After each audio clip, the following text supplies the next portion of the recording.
we learned how to get some JSON string.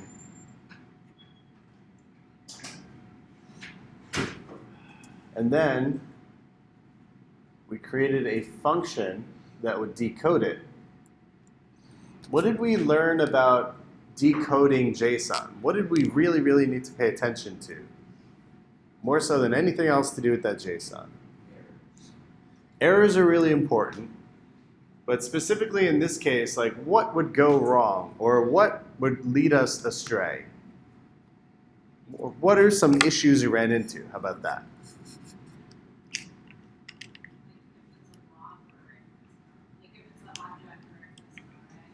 Cool. If it's an object or if it's an array, so dealing with the problem of one or many. When did you run into that error?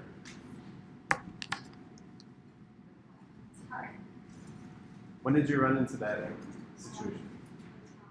All the time. That's good. And so that question of blob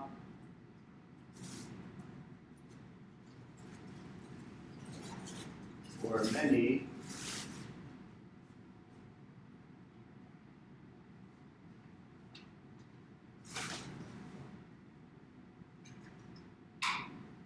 what do we call the process of getting from this to struct called a person? What is this thingy, this blob? Jostling. When we get information off the internet in some blob, what do we call that blob? Neat. So this is a JSON. And what's the process of getting a JSON to a Swift type that we are creating?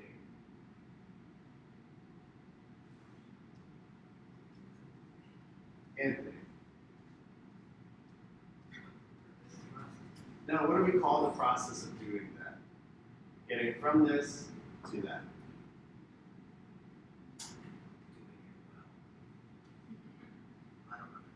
Okay, pass it to Eric.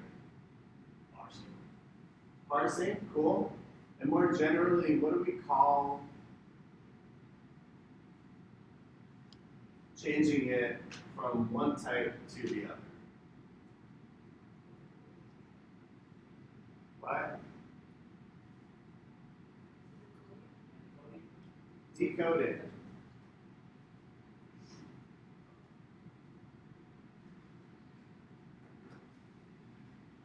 Parsing and decoding.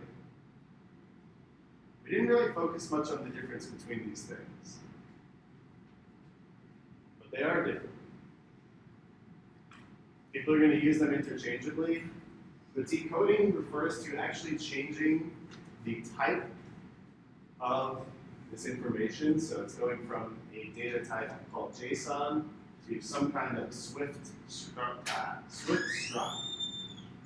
Parsing is the actual looking through and changing of the values of these things in the process of decoding.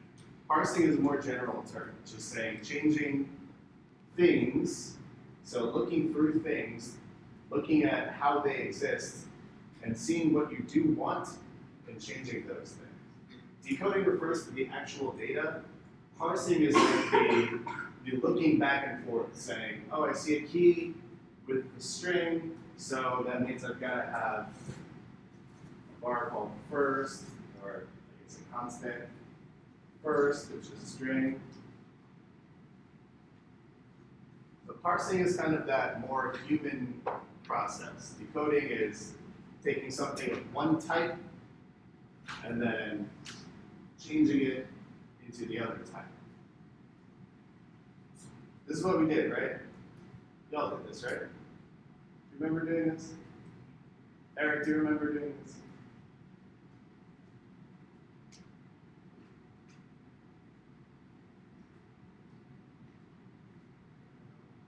You've done it at least once, right?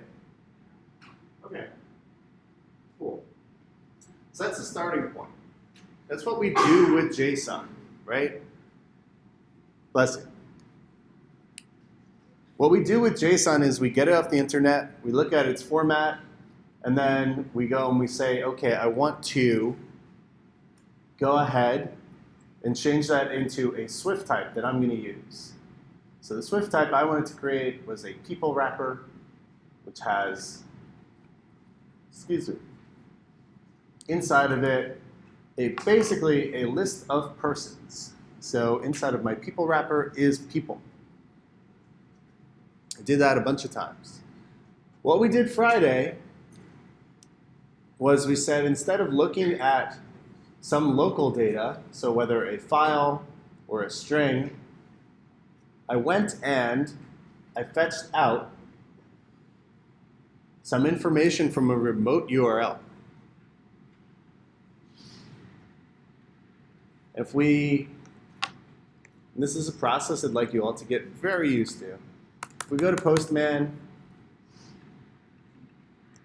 before we call that URL in our Swift code itself, we want to see what the return type of that information is. So let's start with just one result. I can change this parameter here in the URL. Results equals 1. I should expect that there's only one random user, since this was the random user API we were using. So inside of my results, I see an opening brace, an opening curly bracket. Then if I scroll all the way down, I see a closing curly bracket. And then there's only one thing inside of this array, so one result. A person has a gender, which is I guess it's a string. A name, which is an object. So if we wanted to use this name, we'd have to create an object inside of our person. Location, which is an object. Inside of that location are other objects, coordinates and time zone. You don't have to use all this information, right? Wrong? Okay, thank you. Just need affirmation constantly. B, if I didn't put an email property on my struct person, would anything happen? You would have to if you don't call it in your expression. Okay, it wouldn't do anything. So it'll just pass over keys that you're not using. If you don't use a key, it just says, okay, well, you're telling me what information to use. That's great. So this is just JSON in another format. I know the scary part came when we started doing these escaping closures. Who really enjoyed a good escaping closure? I said, who really enjoyed a good escaping closure? Kevin, did you like the escaping closures? Why not? Okay, that's fair. Did you find them tricky to use? Do you know why we use this keyword escaping? All right, give it a shot.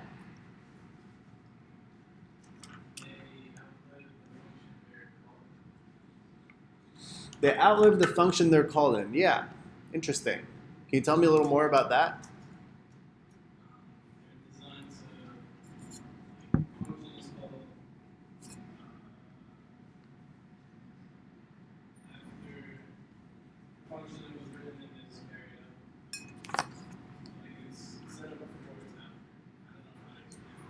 It's weird, right? It's not. I also don't know. Keep going. Keep giving it a try. Okay. So an escaping closure, does anyone have any examples of how they might think of an escaping closure? You guys just not that acquainted with it, but you're fully prepared to fully love it soon? Yeah? I agree. An escaping closure says, or if you think about it this way,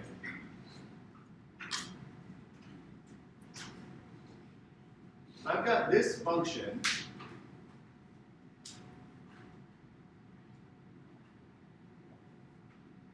called no return.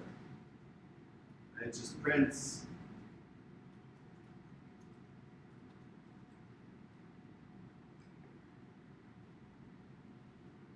hi there. What's the return type of this function?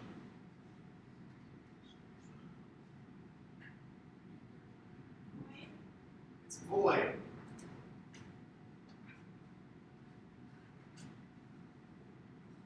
What's another way we've seen that typed out? Allison, say that in words. Yeah.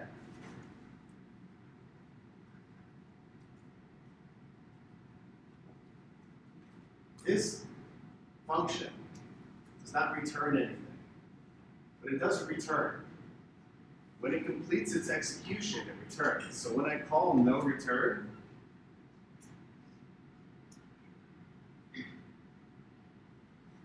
what does it do, Marielle? What is this function's job? Prints hi there. That's its whole job. That's all it does. Prints hi there. But there is a point in time at which this function starts and at which this function ends. In that time, it does the print. A function has to return. It has to terminate. It has to end. So that the next bit of code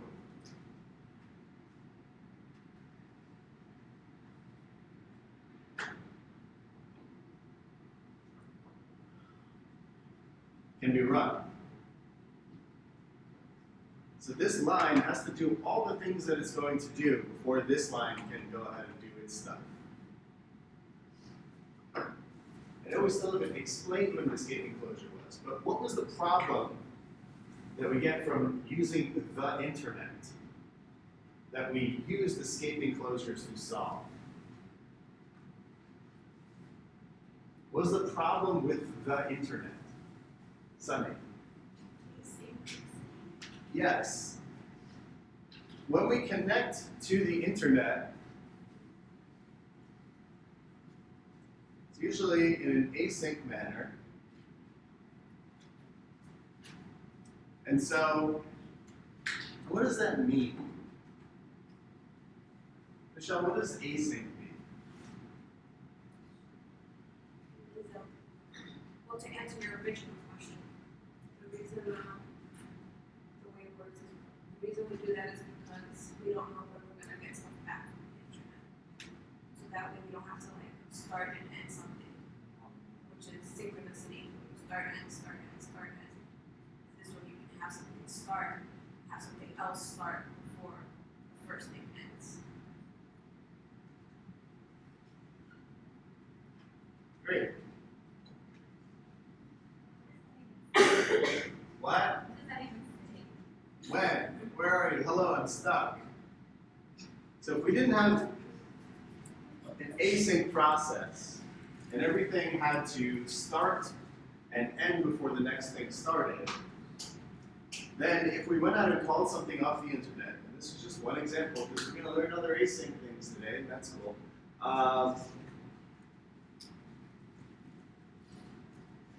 If everything needed the completion of the thing before it, then we would be stuck if we were waiting for something on the web. We'd be stuck waiting for a response on Carrie's Evil Jokes API, waiting for them to say something mean to us. And in this time, what that literally means is your app would be frozen. Your app couldn't even scroll. Handling the UI and calling out for stuff on the internet and doing some computations behind the scenes are all handled in the same place unless you tell it to be done differently. And so those processes have to go in a certain order. It's not magic. It's actually something called, does anyone know what kind of data structure that is? Where you put things in line and then you handle them one by one? Does Has anyone ever stood in one of them? A queue? Who said that? Is it Jack?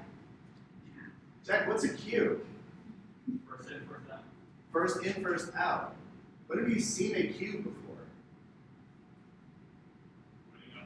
Waiting in the line. Waiting in a line. Has anyone ever been queued up while you were waiting for, say, chicken sandwich from a place that promptly ran out of them? How do they handle requests? Because right there you have a request nature. You have someone who wants something and someone who's handling that request. Jack said first in, first out. What does that mean to you, Phoenix? Means that you're taking one order at a time. You're taking one order at a time. That's great. But how are you determining whose turn it is to get their order taken? Whoever shows up first, great. So a queue, which I've written really nicely, is generally how your processor treats anything. Any attempt to do anything, any computation, any request, all of those are loosely under the term operation.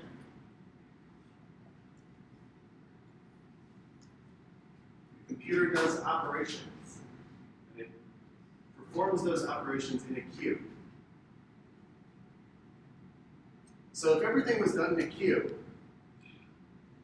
and they were done synchronously, you would need to wait for your request for a mean joke from Carrie's API to come back before you do anything. The nice thing about asynchronous is that you can send that out there and you can say, at some point I will get the response and I will react to it. That's great.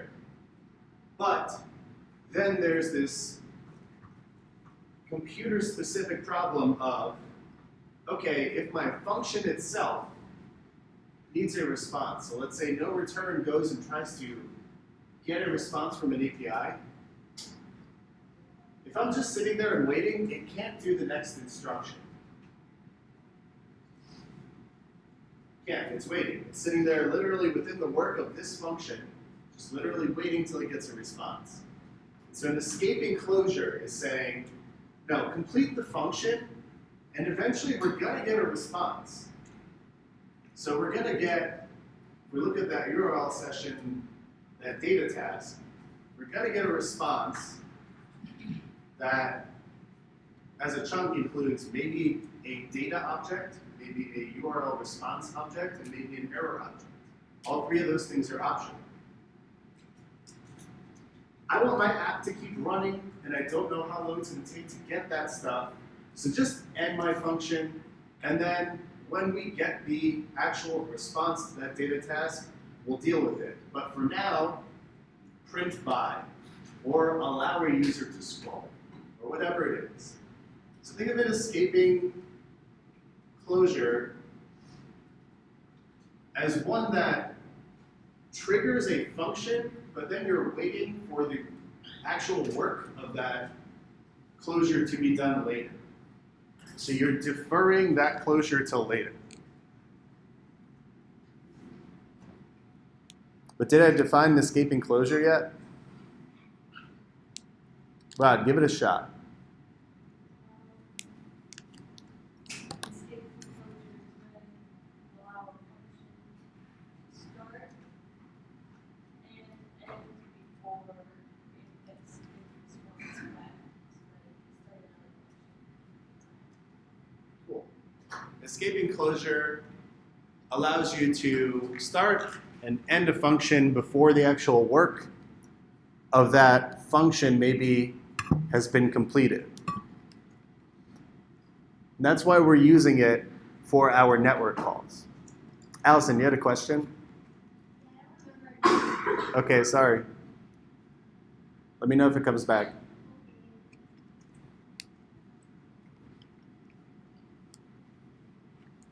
How do you all feel about escaping before we go any farther?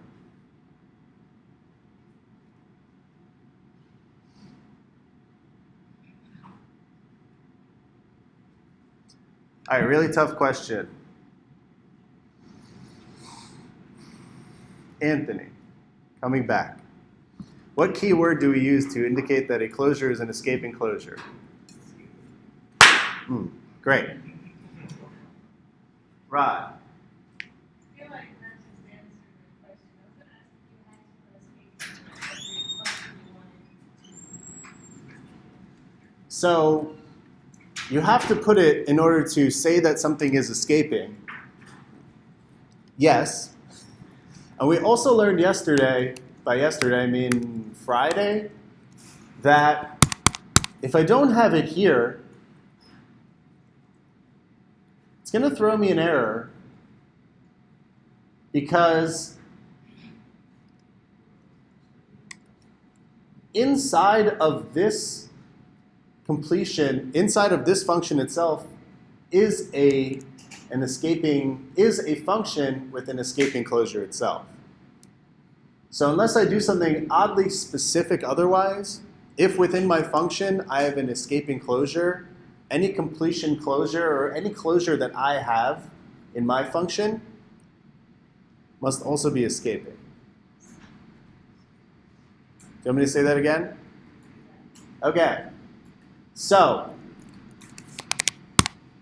if I remove this escaping from the definition of this function fetch users, I'm going to see an error. It's going to say closure, use of non-escaping parameter completion handler may allow it to escape. What?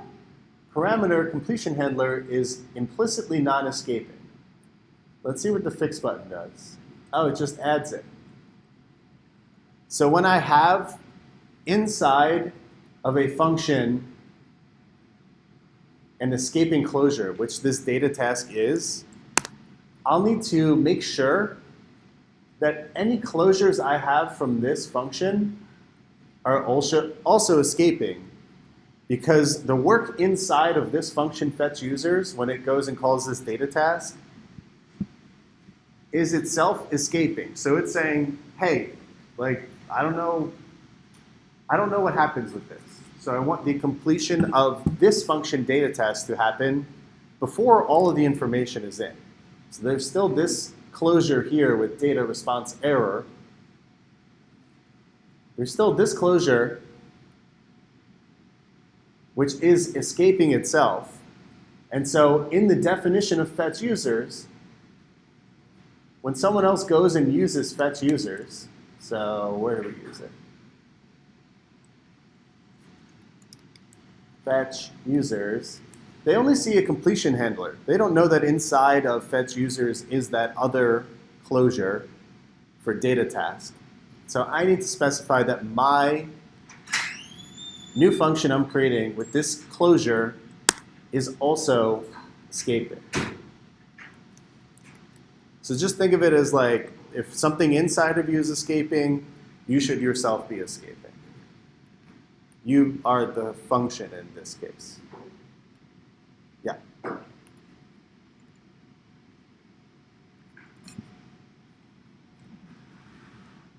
All right, that's an escaping closure.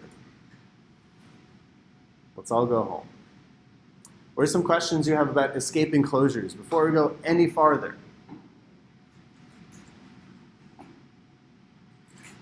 What are some questions you have about closures? Because we're using them now again. And maybe you were scared of them before, but they're back. In the words of Michael Jordan, they're back.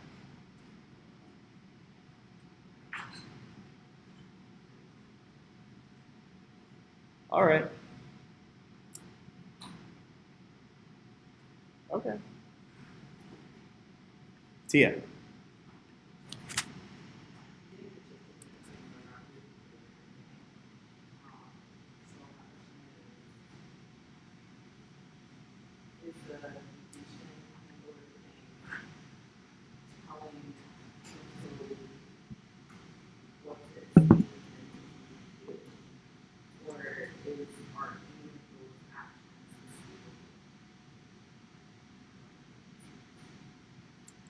Try asking it again.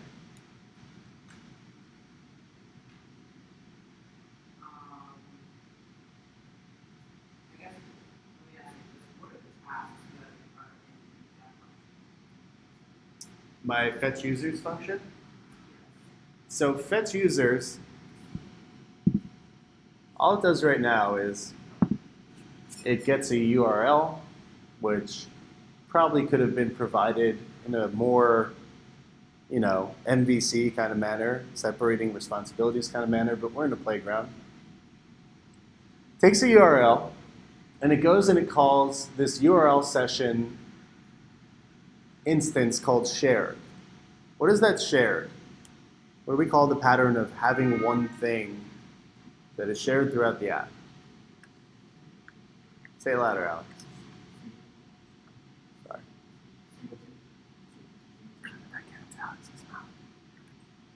The singleton pattern, yeah. So there's one instance of URL session called shared that we're calling data task on. What is data task doing, Tia? Like, just walk me through what it looks like it's doing.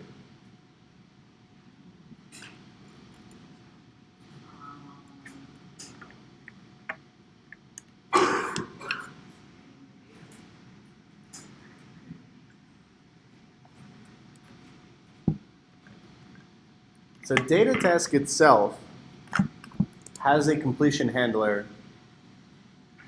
with a 3-member tuple returning a void that is all one escaping closure, right? That's how this guy works. So every time you call data task, you get a closure where you have access to 3 pieces of information. The first is data, the second is URL response, the third is error, and all of those are optional.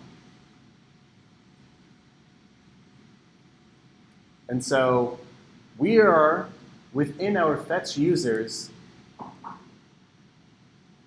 literally using the completion handler of another function. And the really nice thing about Swift 5 is we got this thing called result. And what result does is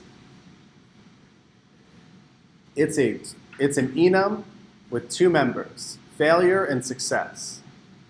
Failure is almost always going to be an error, or every time I've seen it, it's an error. Success is whatever type you make it. Success is whatever you want a successful call that you're defining to be. And so when I call fetch users, what I'm doing is I'm going out and with the URL, which is just a URL made from this string, with that URL, I'm performing this thing called a data task. For now, you can just think of it as exactly the same thing as plugging it into Postman.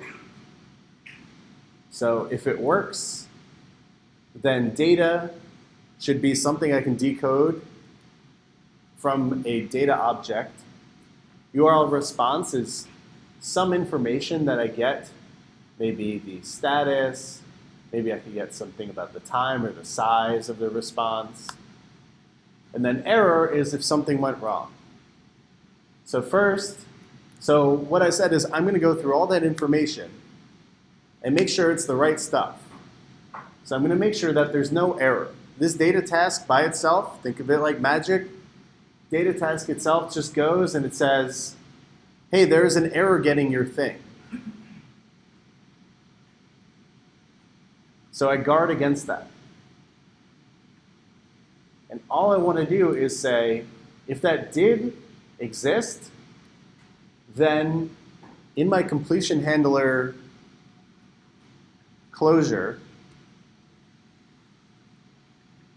give a value to that error member of the enum. So return a dot failure. Dot failure refers to that error in a result. Dot success refers to the first member, which is, again, whatever type you make it. If we go and look at the definition for a result, it's a value that represents either a success or failure, including an associated value in each case. So it has a case called success and a case called failure. And each of those take in something of type success and failure. I don't know what those things are, but really all it is capital S success is whatever type I declare the result to have in its success case. And then capital F failure is whatever type I declare this result to have in its failure case. Failure is going to be an error. So they do some explicit type annotation for you there. I just command clicked on result itself. This guy. To look through its implementation. And then also have, oh, it has to be in the form of success failure, you can't do like failure and then. Correct. So it's going to read it in the error. It knows the order in which it wants things. So it's going to read error as failure and people wrapper as success. And so now, all I'm doing for the rest of this function is I'm saying to the completion handler escaping closure, here's what value to use in your closure. So I'm going to say if there's an error performing this data task, so going up and getting the information, I get back an error, then send to completion handler the case failure for, I think this is a custom set of errors we created ourselves. So we just created an enum of our own inside of this API client called remote response error. Okay. We could have also just returned error, because that's an error. So that's one way in which our call failed. So if I called this whole thing, like I do down here, get rid of that.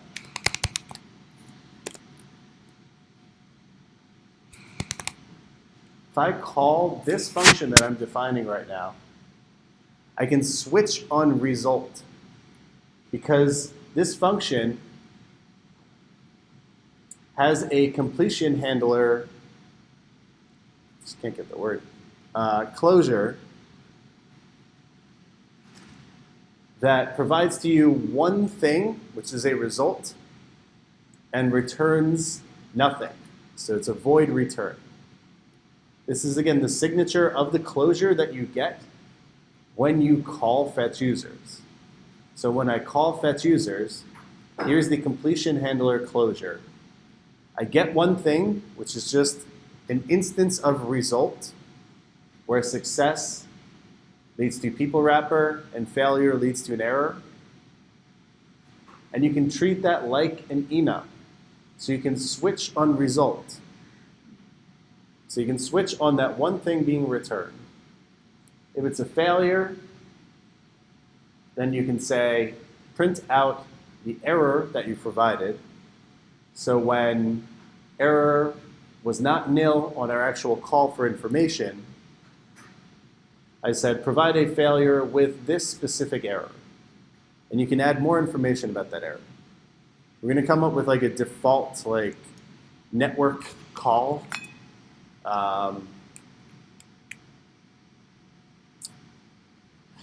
Let's say Thursday. That'll have a lot of this stuff built in, and you can just use it for anything. That's nice. But for now, it's important to know, like, we are literally returning a member of an enum, so that when we call this function, we say, oh, the value here is actually a failure.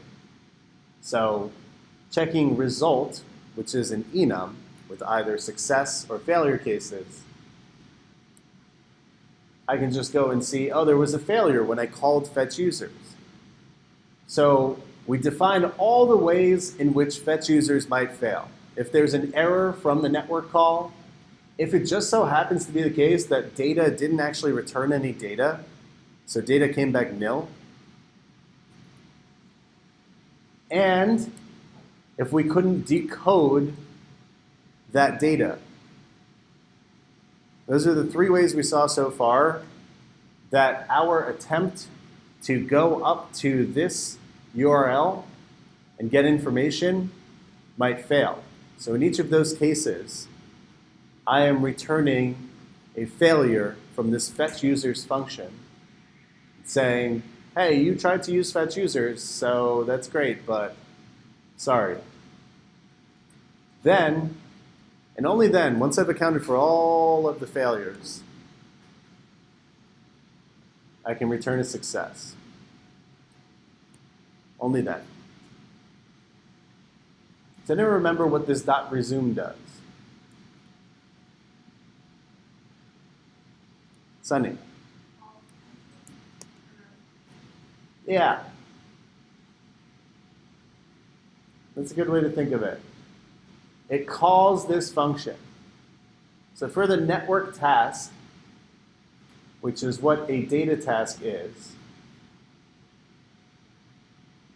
we have to say, all right, here's the definition of a data task. And that's all this stuff inside of these curly brackets. And for a data task, we actually have to say, go ahead and start that thing. Resume usually means start something that's already been started. For our case, it can be both. It can be start that data task. It can also be, you can also suspend that data task. You can cancel it. What do you think the difference between cancel and suspend is, Sam?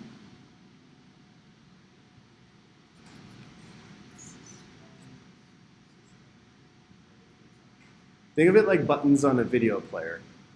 Like, what would be the difference between cancel and suspend?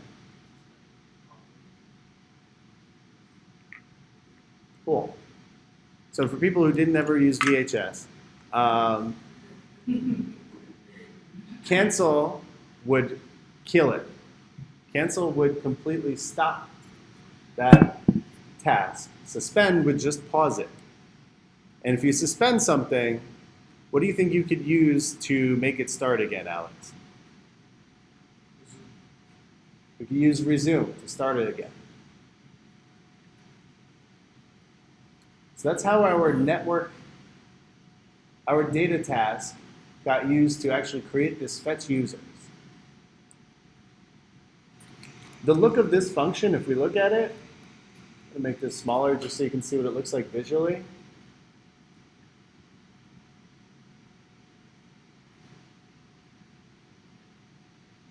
Pretty much the entirety of this function is just the data task, right?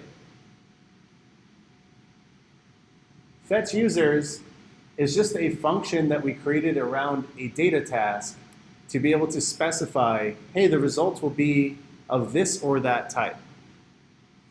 That's why we defined a custom function. So fetch users' job is to get a completion handler closure that provides to you one result object and that does not return anything. That's the job of fetch users. Otherwise, pretty much everything else is handled by actually creating and calling. So defining the data task and then determining in its completion handler what to do. You're going to see this a lot with network tasks, which is why we're eventually going to make something that just you can use out of the box. We'll call it, what's a good word for cheating that isn't cheating? We'll call it reusing past work.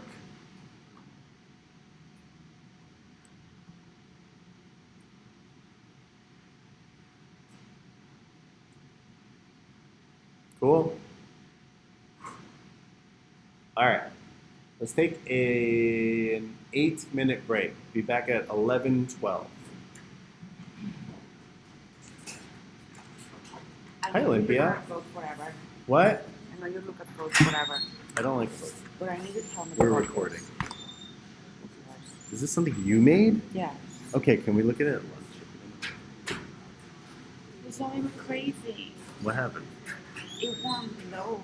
Why? I don't know. Okay. First of all, this won't pass. None of this. I mean, this passes here. It hits that. Mm-hmm. Um, Why is the handler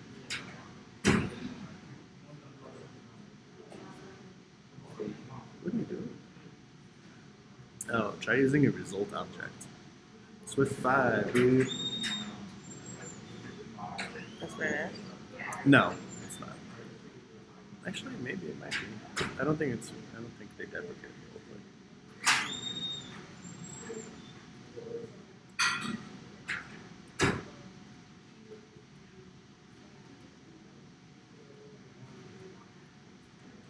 What's it doing?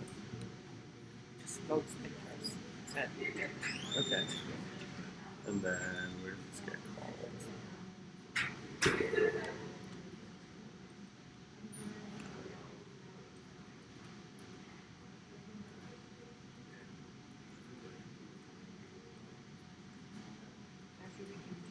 It's good.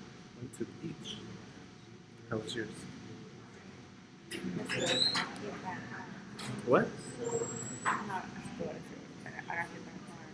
For real? Yeah. Are you okay? Yeah. Can I ask how that happened? Just some dude backing up his usual rental van, and my guess is he just like doesn't have sense of direction, so like it's when I was like, so he just like crashed into us, just backing, and I was just there, and I was like, yo, don't, and like, we're fine. I was alone though. That's great. Yeah. That sounds wonderful. Damn. Sorry. Did you do anything fun? Let's Not get it really. back. Okay. So these are the objects that you're getting in. But I'm getting shit. No, you're just not getting. I don't think you're getting the. And they are. Don't think you are getting.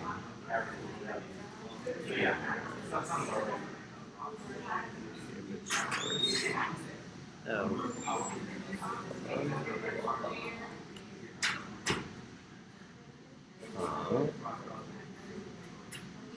Well, so they all have source, string URL, handler.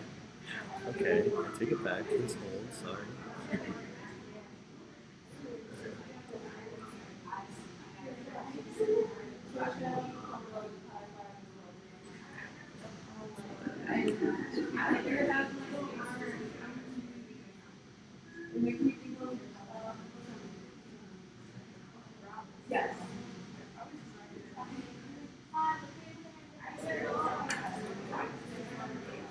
For I in self.nasa data. So self.nasa data. Right. I think that thing has 400 things in it. Okay. So let's say dot first dot image source should be this.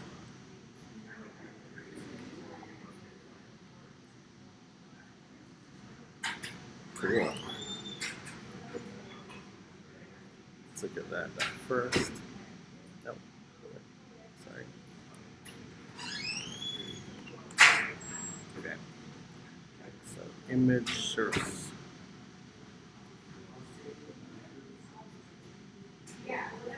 Image source. Okay. I feel better now. So I'm getting data. You're getting data. I'm getting data. It must be some UI bullshit. It's this guy. I'll figure it out. No, because we never get into the completion handler in here. So get an image. That. Photo. That. Okay. Go in there. There. There. Each time we are looping through.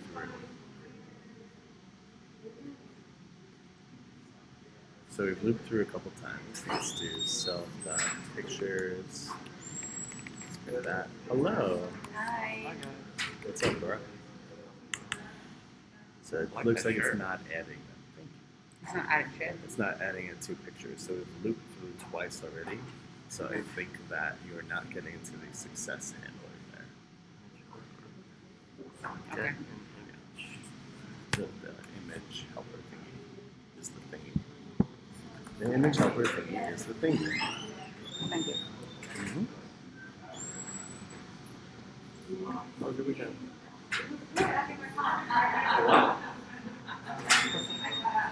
How was your weekend? It's good, man. How about you? Good, relaxing, got some coding done too. Whoa. Yeah. Whoa. Wowza. That's good.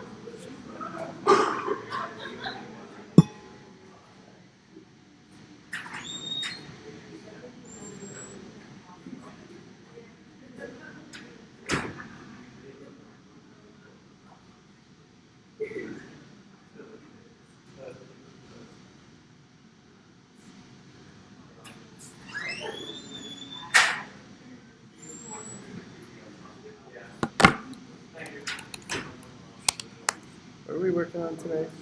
Thank you.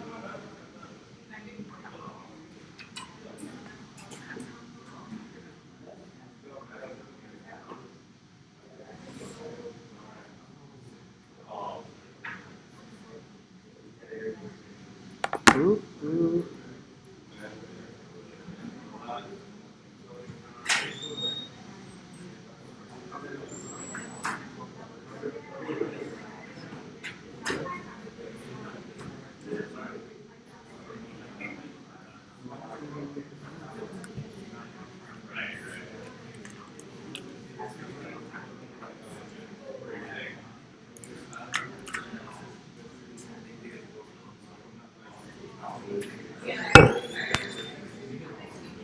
Okay. Hooray. Yay. We talked a little bit about network calls. That's great. A network call is an operation, right? Think of an operation as any function call or anything that needs to be executed. Any single thing that needs to be executed. Let's take a 4 more minute break because I really have to run to the bathroom. Sorry. I'm sorry, let me. It's okay. One One of you will catch you up on some currency. Tell them about parallel. Okay.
Whatever you call it.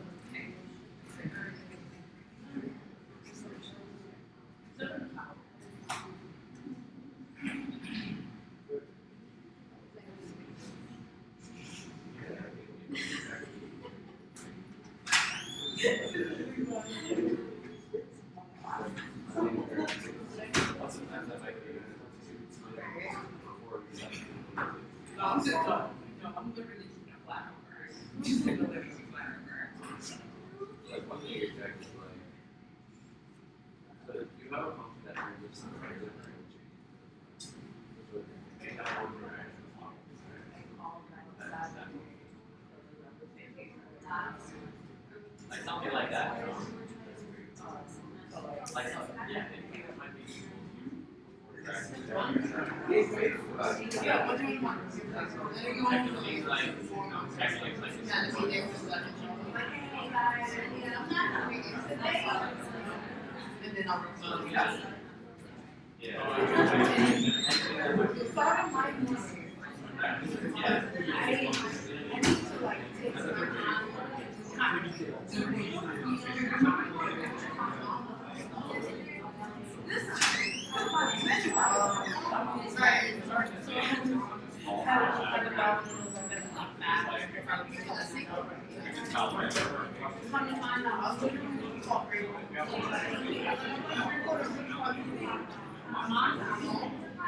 She found it on the floor, right by the kid.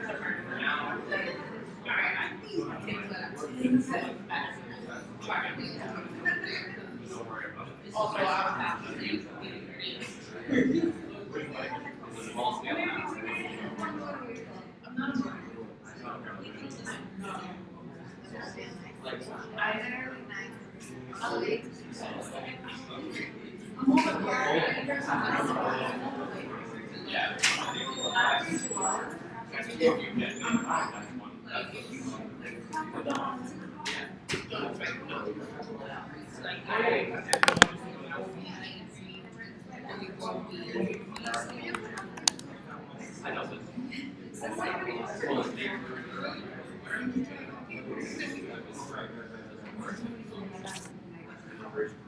Okay. Let's do it again.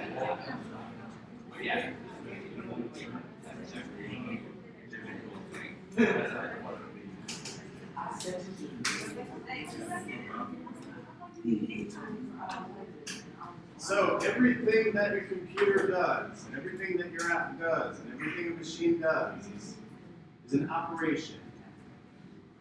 Think of your verbs when you talk about computing as operations. Let's try. Sure. So, Hildy, can you walk me through your morning routine? Sure. All right. Okay, the question is, when there is no school for the kids or when they're in school? Very good question. Which one would be easiest to demonstrate? When there's no school. We can do it. No school. So, yeah. Wait. Everybody gets to the bathroom. Let's see. Baño. There's no breakfast. No breakfast. Noted. And then everybody gets dressed.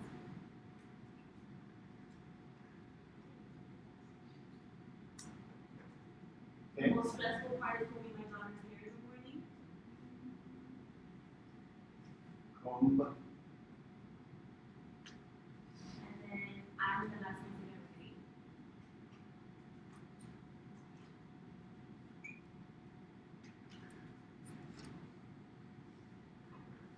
That. And then we eat. We do that. Nice. Cool. Tell me about your experience. Is that synchronous or asynchronous?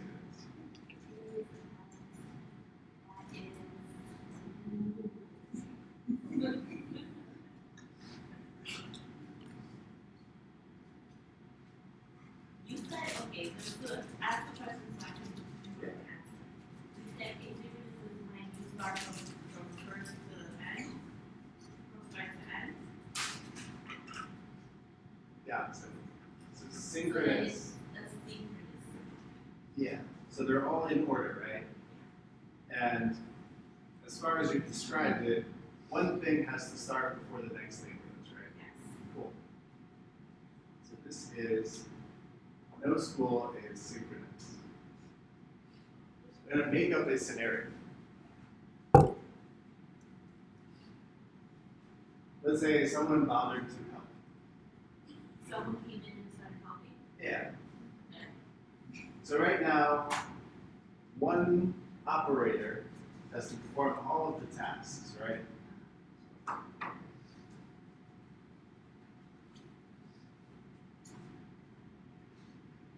Everyone has to wake up. Makes sense.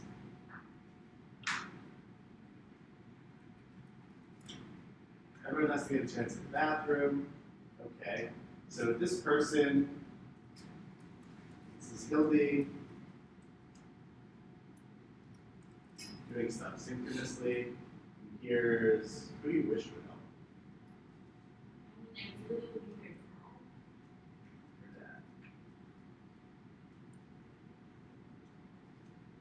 dad. Sorry. What if he took on breakfast?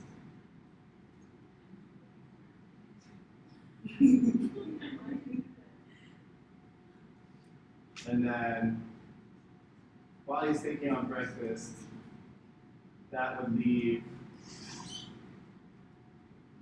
you with time to hop into the bathroom.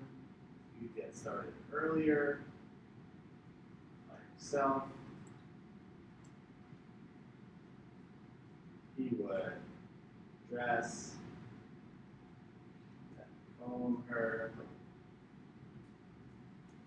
and then everyone leaves.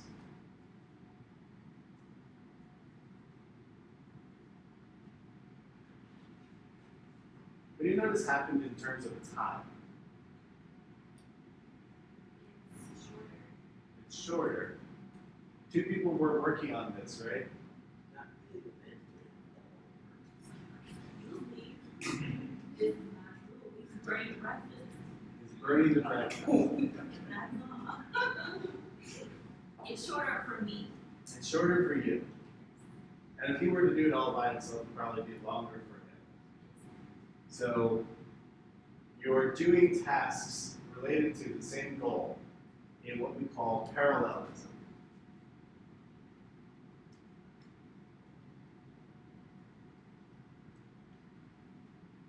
Ultimately, whether computers themselves get information synchronously or asynchronously, which I don't know what I'm tapping, whether things occur synchronously or asynchronously, a person or an operator or a computer can only do things synchronously. They can only do them in an order. I can only start one thing once I've maybe put down something else to come back to later or completed that task. What we did here is we split two synchronous operators, or we split tasks between two synchronous operators. So we had, each of them is a queue, and the two of them were doing the same work. The goal, the end, is to get out of the house, to leave. There are certain tasks to do before then. When multiple operators are working towards the same goal at the same time, that's called parallelism. If there was only one thing, that thing would have to complete all the tasks before saying, I'm done. But separating out the responsibility across multiple operators, it's called parallelism. Your phones do this.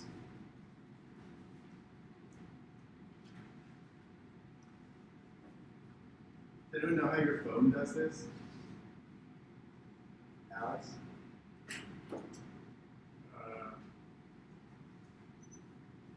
CPU, the core processor.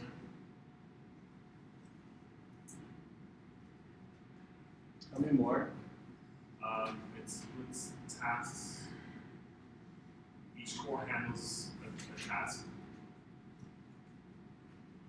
And so it can do two things at once. Which, cool. So the big main thing I'm hearing out of that is your iPhone doesn't just work on one line of operations. Your iPhone is called a multi-core device. It has actually more than two? I don't know, someone tell me. Someone look up how many operators, how many CPUs are in my iPhone. 8? Whoa. Newest. 8 operators. Whoa. That's it. The whole point of that is your iPhone needs to do a whole bunch of different things at once. I was saying before, each operation has to occur, I don't know, in some synchronous time. So even though it looks like magic, scrolling through a table view is an operation. At the same time, loading information from the internet or decoding it from a JSON file is an operation. If you put them both into the same queue, then until I finish scrolling, so until I literally let go of scrolling and my phone recognized that I was done with that action, it couldn't start, let's say, load more data. It couldn't do that because it's still working on the scroll task. So your multi-core iPhone allows you to actually, maybe in the course of your scrolling, you are counting, and you're saying, okay, I know I've got 10, scrolling up, 1, 2, 3, 4, 5, 6, and then you just got to 6, but you want to keep scrolling. So I've seen 6 items in my table view, for example. But I've got something in my code that says, when I've scrolled past 6 things, start loading up some more info. So at that exact moment in time, I could go to a different core, load more data, to try to load that data before the user sees a difference in their experience. So maybe I might try to load 10 plus more items in my table view. These are different queues. Queue.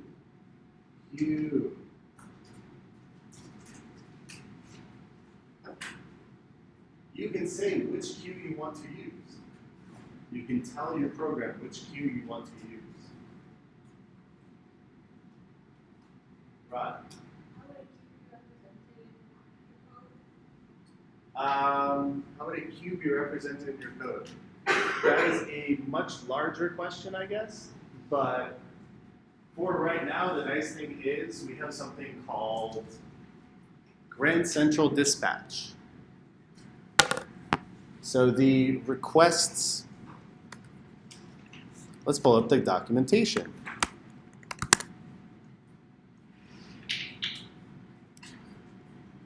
Requests, really any operation, are handled by this dispatch thing. Dispatch is a framework. It executes code concurrently on multi-core hardware by submitting work to dispatch queues managed by the system. What does that mean? It means that you can literally say, all right, I'm scrolling. That's occurring in one core, one queue of operations on my hardware. I want a different core, so a different queue of operations to handle loading data. I want another queue to handle, I don't know, loading images up. There are a whole bunch of different queues that we can access using this dispatch thing. Dispatch, also known as Grand Central Dispatch, contains language features, runtime libraries, and system enhancements that provide systemic, comprehensive improvements to the support for concurrent code execution. Concurrent code execution. What's a word we saw briefly last week that you think that gets, I don't know, that applies to? Concurrency. That is the whole problem we are solving here. It's concurrency.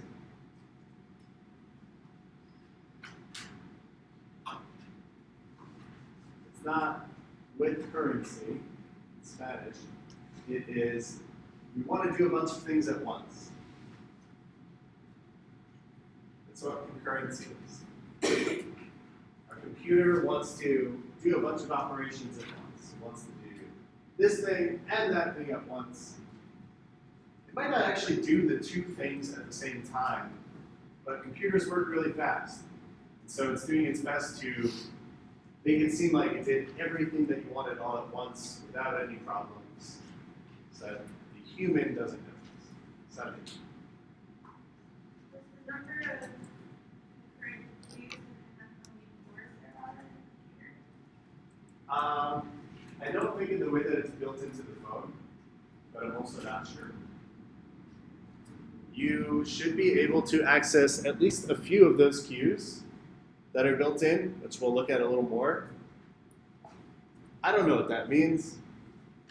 Don't get scared by these big words, Because you're going to see exactly how it works. This is the whole of concurrency. There might be a whole lot more words on that page.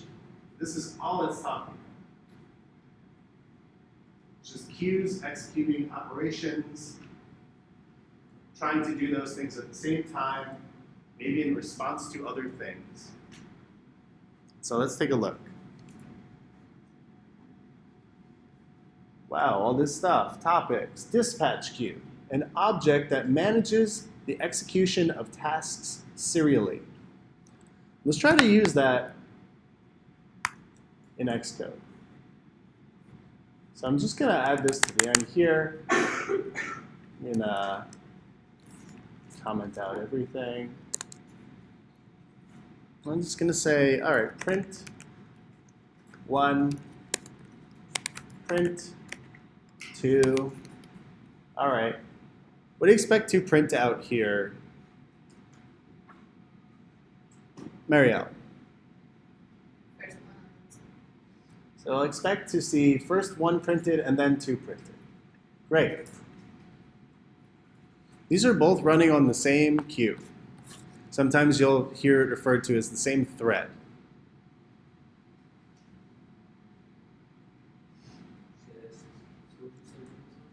So these are running on the same dispatch queue, the same line of operations. You'll sometimes hear concurrency referred to as like threading.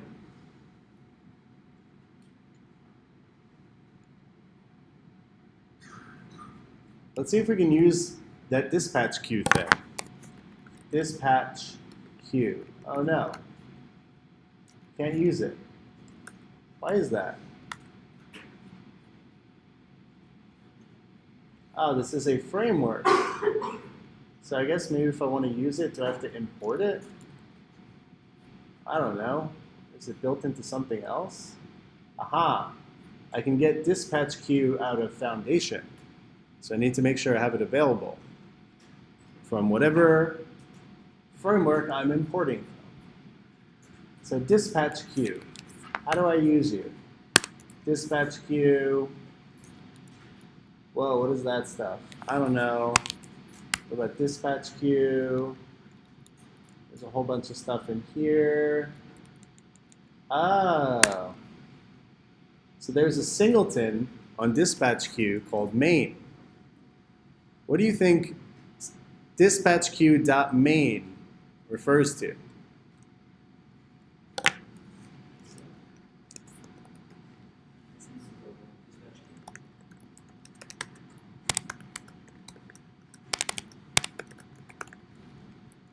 It's an instance of dispatch queue.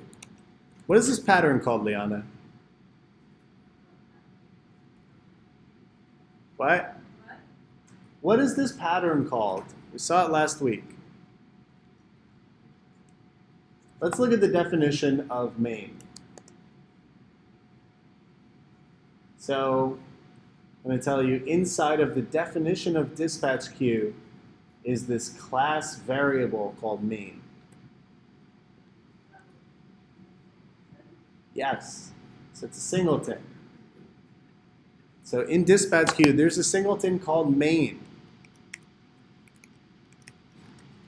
Singleton instance of dispatch queue.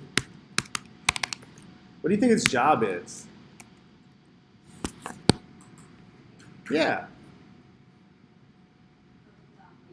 Yeah.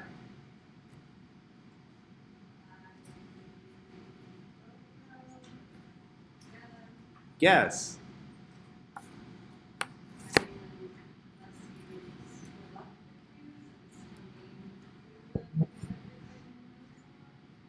Unless you split up the queues, it's the main queue that everything runs on. Sounds good to me.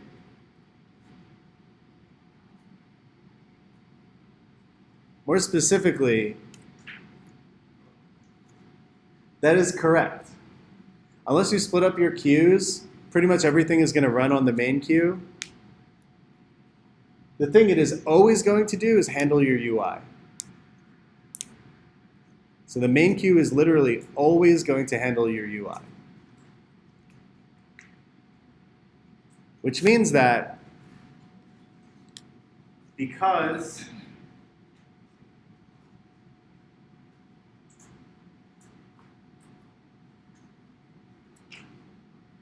it's what people are going to see and experience in your app, it's the very highest priority queue. So anything put in the main queue gets executed ASAP as soon as possible. It's given as much processing power as it needs because your computer only has a limited amount of energy to do things. The main is the highest priority queue.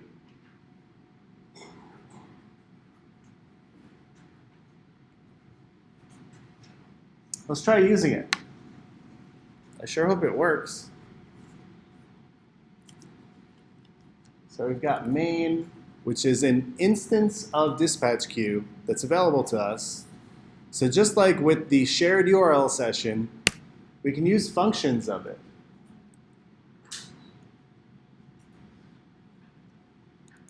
What's this word we see?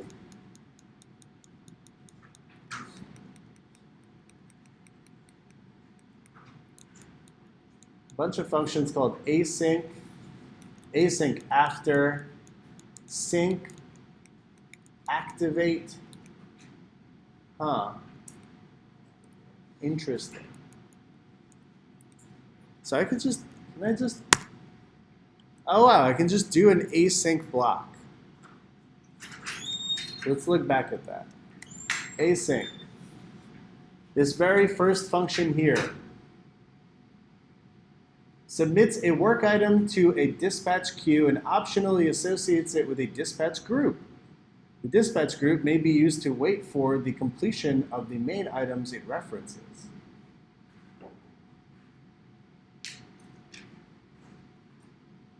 I don't know. Let's dispatch a new print statement to this queue. Let's just see what happens. Let's run it one more time. Print out 4. Okay, that makes sense, right? It's printing in order.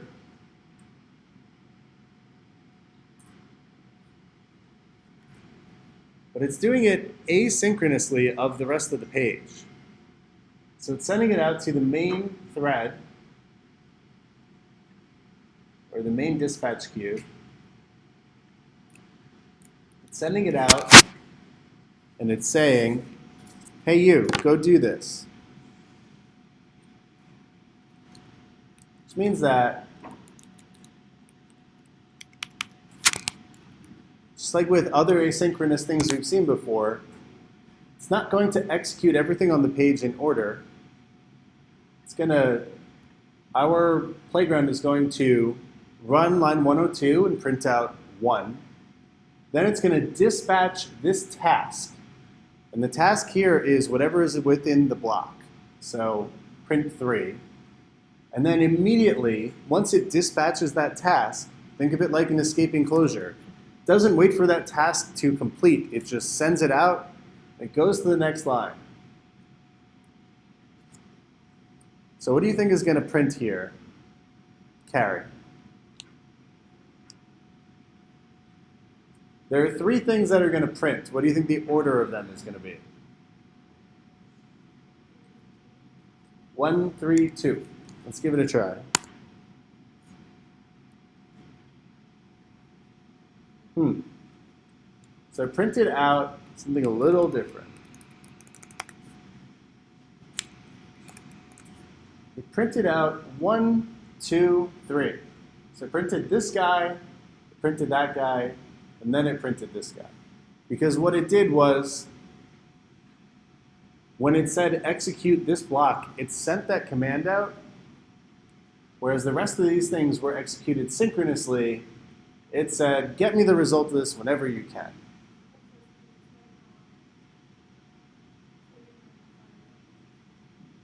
It's like a different priority. It's not quite that. It's really the difference between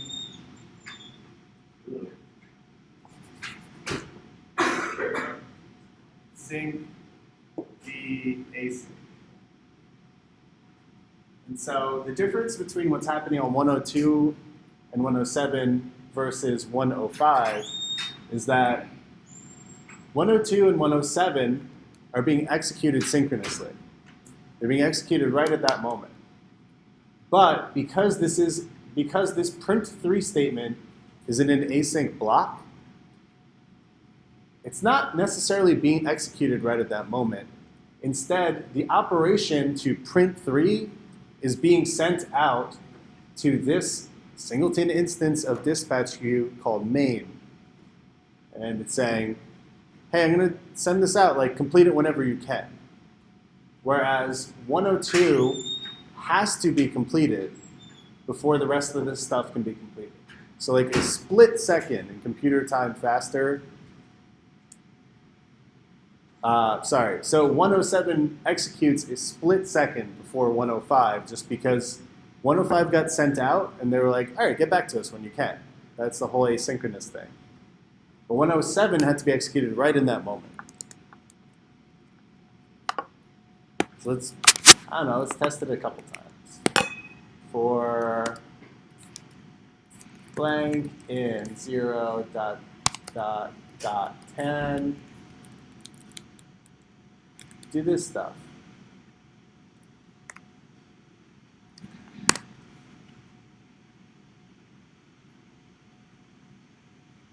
Whoa. So all those asynchronous tasks got sent out to be executed at some later point in time. I did this 11 times. I did 0, ... 10, a range of 11 members from 0 to 10. It had to execute synchronously, printing 1 and 2. So we see that. But it didn't have to execute printing 4 right at that same time. So in this queue, we literally said, hey, get us the result of doing this print 4 thing whenever you can. And it happened to be the case that the actual execution of that task, of that operation, was after going through the entire loop. So let's look one more time at these results. I print 1, 2, 1, 2, 1, 2, 1, 2, 1, 2, 1, 2, 1, 2, all the way down, 1 and 2. That's the end of the loop here. All these 4s are the asynchronous execution of this print 4. So we can do async tasks not just on the internet, or not just using the internet, but using our actual queues in our apps.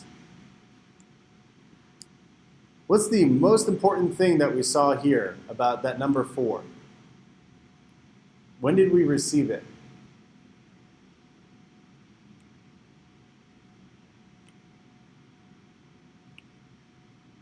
Phoenix? After everything else. So we got the async result after the synchronous result. It's not a guarantee, but it's almost a guarantee that if you do something asynchronously, you are going to get it later than all the synchronous stuff before it. It's not guaranteed, it's really just based on time, but computers work really quickly.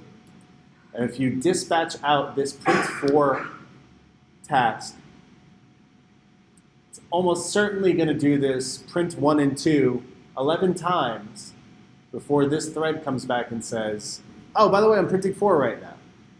You sent that work somewhere else, as opposed to saying it has to be done right now. Weird, huh?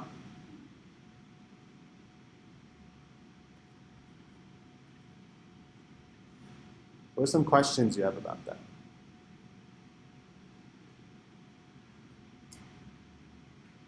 Ian. Related to the dual cores and multi-cores, are both of those cores then doing work of getting through the 1 and 2? And then after that, getting through cores,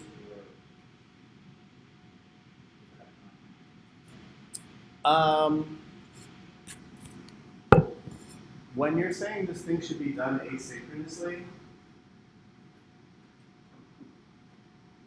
what it's doing is it's trying to find a point in time on any queue that you assign it to. So don't think of it like cores, just think of cores as like giving the opportunity to have multiple dispatch queues. But don't think about the hardware anymore. I don't want to either. But like the analog there is the queue. When you have an async task, you're farming it out to one of the queues or whichever queue you assign it to, saying, okay, right now I'm executing an async task, like right at this point in time, let's say. It's going to look for the next opening it can find to start that task on a different thread, potentially. Right? Yeah. If it can, on a different thread, so that it can do that work behind the scenes. So you're saying, go to this queue, which might itself not have anything going on. Go to this queue, so specifically something else is doing work, go ahead and do that work for me. So an asynchronous task, like, eventually is going to return back into your app. But for right now, like, we don't need it. Nothing's getting stopped by us doing this asynchronously. Some things necessarily are going to have to be synchronous. But this one right now, we're given the opportunity to go and say, actually, like, printing 4 is not like the biggest priority for the program right now. Get that done when you can. if we were running like something that was complex and required a lot of computing, would it be able to use both queues or to make that happen faster? Or depends on What do you think? It's a good question to think about a lot. probably depends on what we're doing, but if we have like a formula or something we need to work through, or something more complex like an algorithm, are we able to solve like different parts of that on different queues, or is it as long as like that doesn't as long as like one part doesn't need to happen first, and then the second and third, like is it able to segment that out and solve it faster or on different timelines, or I don't know. Yeah, no, I get it. But think about your algorithm, right? Even if your algorithm is broken down into like parts 1 through 5, if it needs to happen sequentially, you just do it on one thread. Because you need the result of A to get to B, to get to C to D to E. Want to try and figure out a way to like rewrite the algorithm then so that it can be done asynchronously, or Potentially, yes, yeah. Potentially, you would want to split that work if you could, but that's kind of where this battle comes into place too, right? Like async sounds nice for everything, but some things do need to be executed sequentially. They need to be synchronous. Sorry, I'm poorly with words. And that's a really good point. Like, do you think you would want to do that algorithm on the main thread, Adam? Why would you do it on the main thread?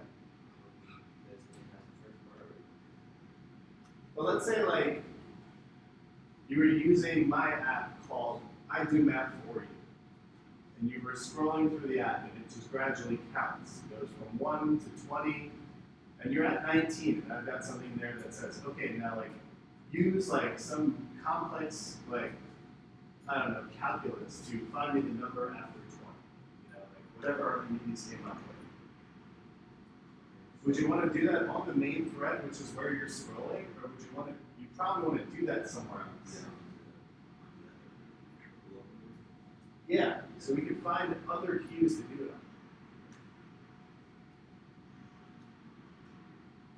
Sunny? Is that generally how we think of when we want to dispatch a queue? Is how long it would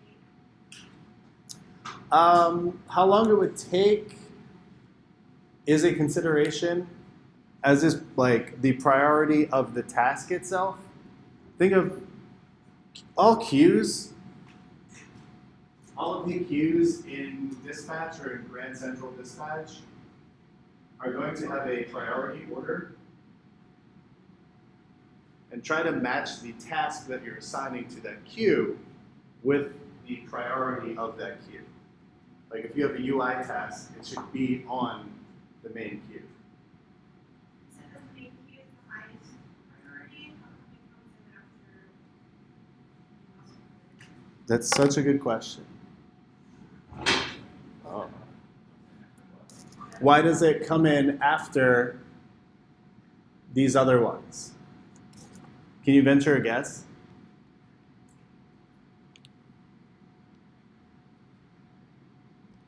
What about the block of code I'm executing here makes it come in last? Oh, is that the,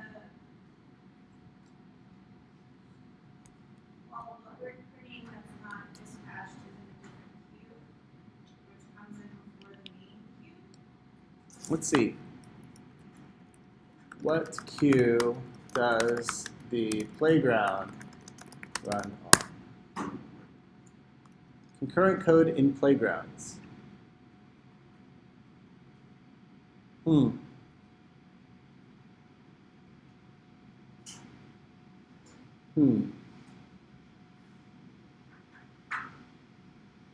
don't know, actually.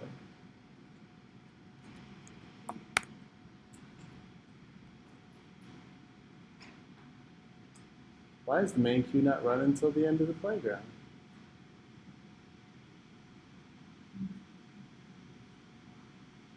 Aha. What is a default queue? Let's read someone else's error here, or issue. They mentioned the basic difference of how queues are different between apps and playgrounds, where the apps UI runs on the main queue, where the playgrounds run on the default global queue. Because the playground spawns a thread for the main queue, it doesn't have to do this for the default queue. What's that? Default queue. Playground. Oh, look at that again. What? Oh. Swift Playgrounds.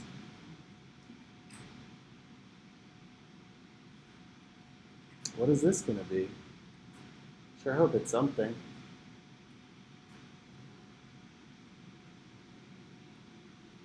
Work, please. Or what is the default queue in iOS? Dispatch queues, not these guys again. Default.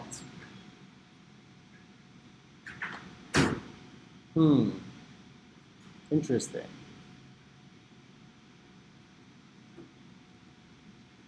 Should we watch this 41-minute video? Okay. Whoa. You know Alex, Paul? He got to go to WWDC this year, which is pretty cool. All right, we're not going to do that. It looks like main is not actually, from what I can surmise and totally be wrong about, main isn't the main thread in a playground itself. There's a default queue that's being executed. But I don't even think that's the situation here. Even if these were all executing on the same queue, what's different about that print4 block of code? So it's in a function, and what is that function?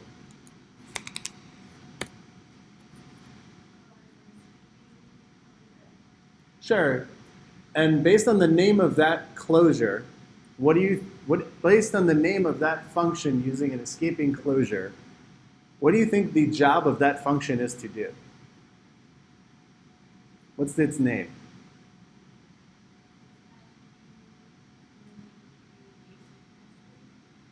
So execute this asynchronously. I thought it would have been for sure.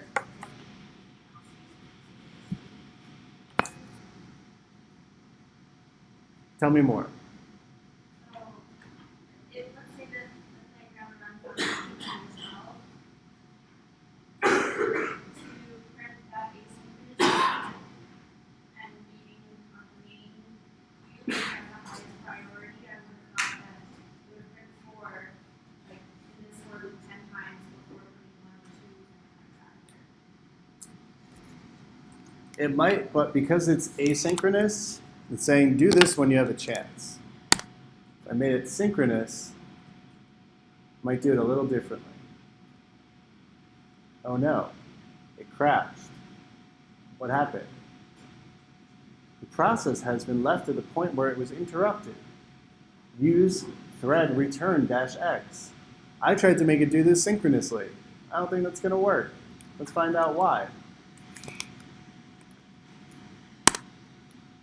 So if I try to do this, I try to run it, it crashes again. It wasn't the way I wrote it. There must be something about how sync works. But this is me trying to force it to do 142, 142 every time in order. Question here is, why is it crashing when I go and try to execute something on the main thread synchronously? Let's find out. Why? Crash. Main, queue, sync.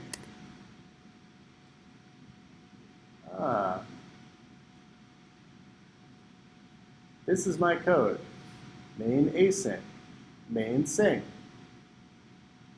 Please do not post images of code. Post code is actual text. Post errors is actual text. All right, Maddie. Relax. Dispatch.main is a serial queue which has single thread to execute all the statements. If you call sync on this thread, it will block all other operations currently running on the thread and try to execute the code block inside sync, whatever you have written. This results in deadlock. What? What is deadlock? Deadlock,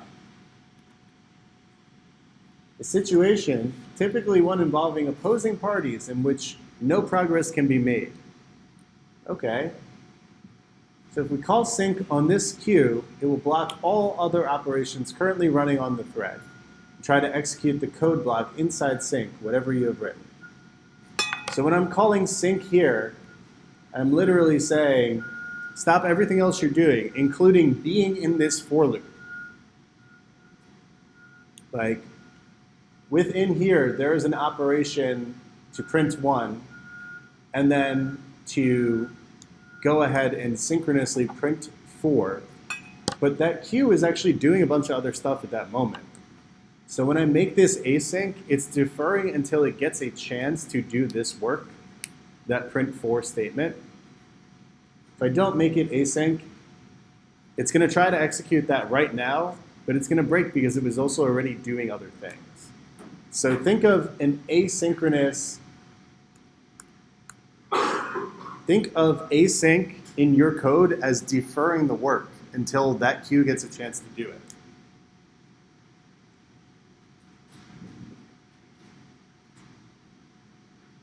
Which is why if I wanted to print 4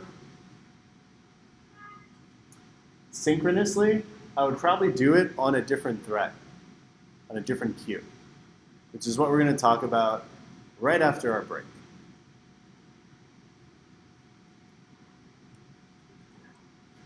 Are there any questions before we go to break? All right, let's take a 7-minute break.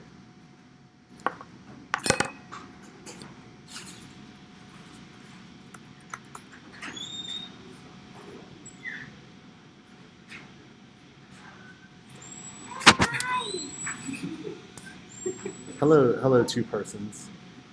I am one. I'm in Gemini, but I'm only one person. Oh, okay. What's going on? Let's go that way. I want to get water. Okay. Oh, no, we gotta find the key. Ah, I'm sorry? I got mine.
Not unit testing. Not unit testing.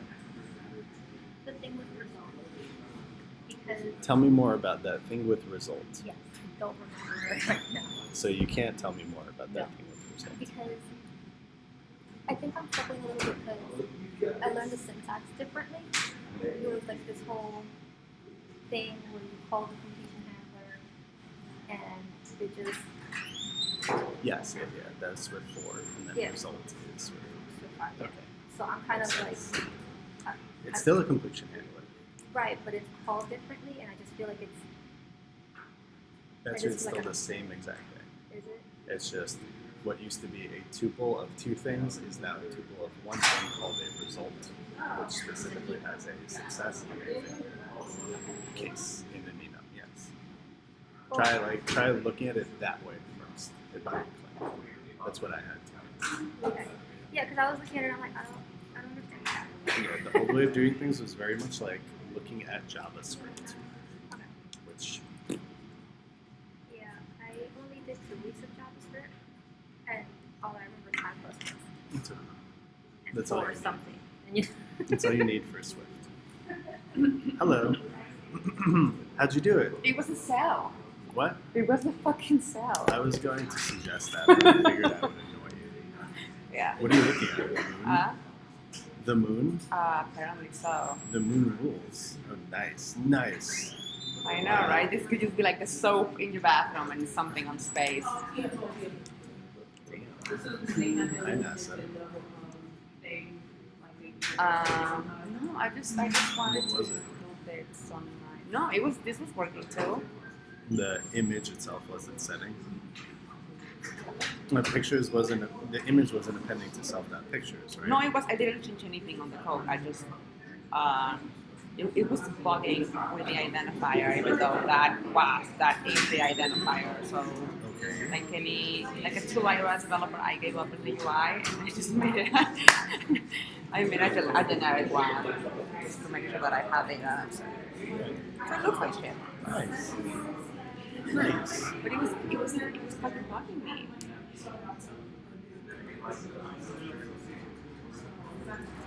Yeah, it looks like shit. I'm sorry. They look like shit. Oh, so you just literally pulled one out of the box. Okay. Yeah. Damn. Do you have to set the text before? Like, if you did these in reverse, would it interpret what to do? Or do you have to?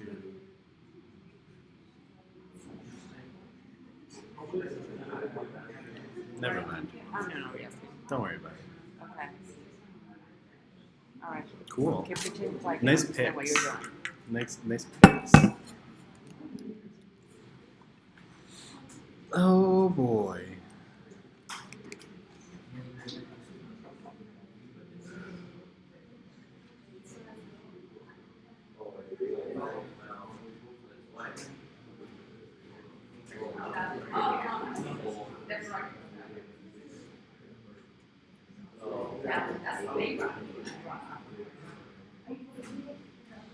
Okay, let's do the more learning stuff thing. Rod. Hello, Rod. What's your question, Rod? So about that I tested it outside of the loop, and it gave the same error, which question why would you use dot sync at all if it's not in an escaping function? That's such an interesting idea. Why would you use sync at all?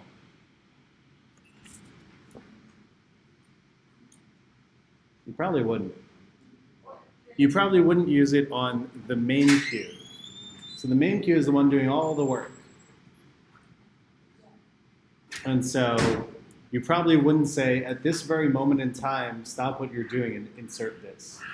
Because that's where you would get that deadline.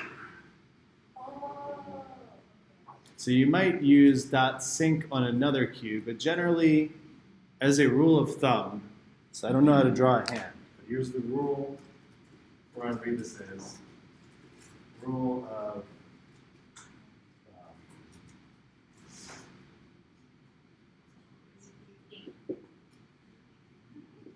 use async operations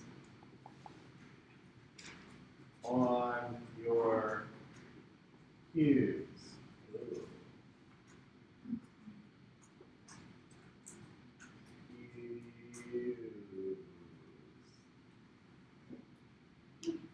That's because, like we said with deferred there, if something's going on right now in the queue, and my program is at this point in time, and I try to say synchronously execute this on this thread, It's going to try to do that, but something else is going on in that moment, and then it doesn't know what to do. We get that crash for deadlock. Same.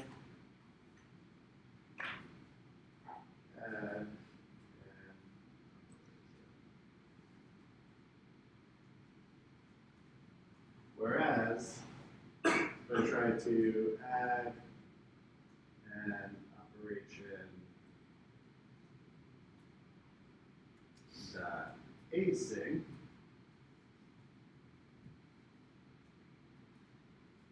If something's happening right now, it's going to find the next available spot to add my new operation.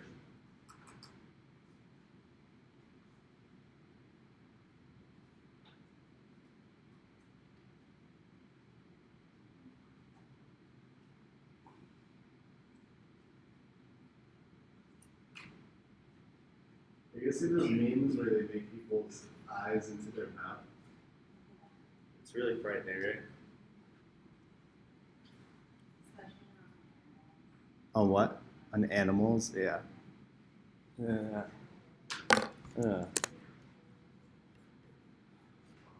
So, on the main thread, when we are dispatching asynchronously, blah, blah, blah, blah, blah, you've seen it.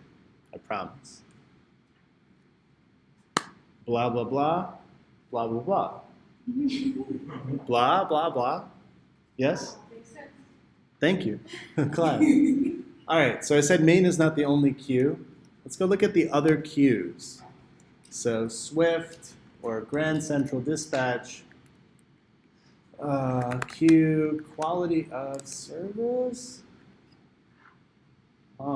Prioritizing work with quality of service classes. Wow, there's documentation on this? Neat. The quality of service or the execution priority to apply to tasks. There's a dispatch QoS. Quality of service categorizes the work to be performed. By specifying the quality of a task, you indicate its importance to your app. By specifying the quality of a task, you indicate its importance to your app.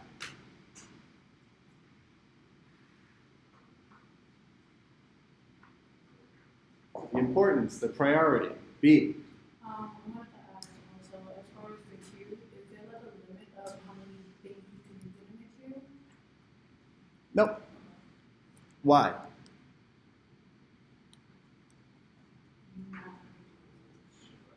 If I say add something to this queue, what would you be doing? Adding another thing to be, I guess, to work. Because I was thinking about it on like a memory kind of thing, like if you have so many things in queue, it like crashes. That's true. You have 8 billion, if you have 8 gigs around, it's like 8 billion things you could tell it to do. But in general, like on a low running level, you never really run over that unless like you're Yeah. a whole bunch of apps and stuff for it to do. Or like in the case of a loop that never ends, you would probably mess up. So in terms of space, like even, do you want to explain that to the class again? Okay. What the fuck did I just say? I was saying that like, let's say that you have like 8 gigs of memory. That's literally taking in 8 billion tasks to do. So, and just in general, low level, when your operating system is running, it's only taking up a certain amount of memory. So the only way to really run over 8 billion tasks is to like have like a never-ending loop or just load your memory with a shitload of things, but usually it'll be okay. What is RAM and how does it work? I don't know.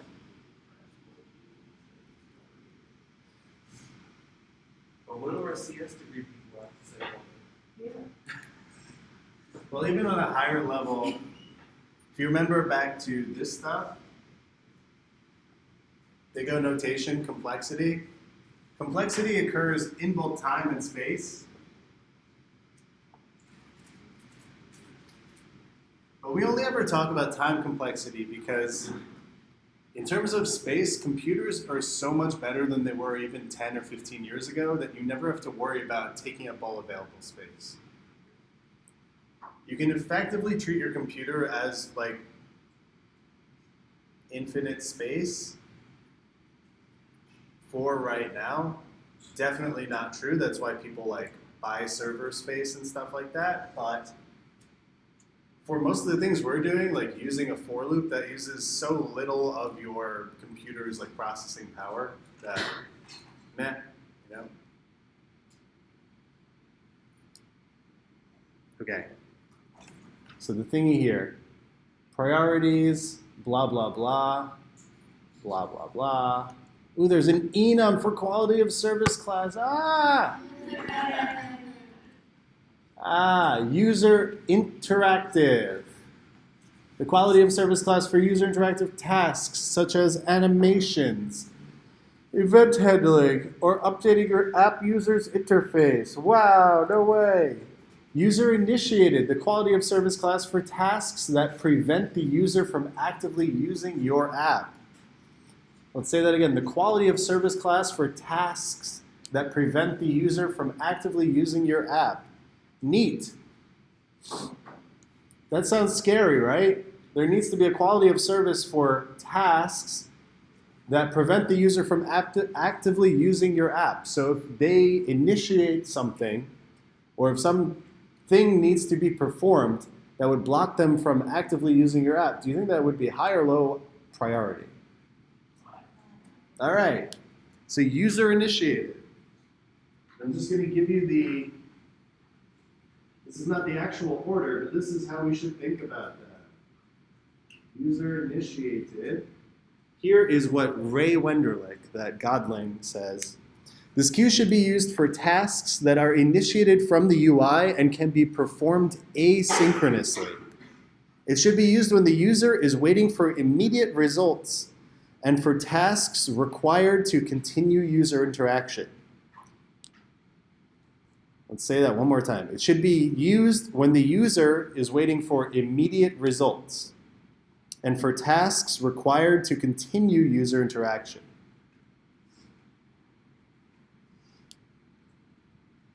Okay. Default, the default quality of service class. Utility, the quality of service class for tasks that the user does not track actively. Ian, this is probably where you might do that algorithmic stuff. Utility.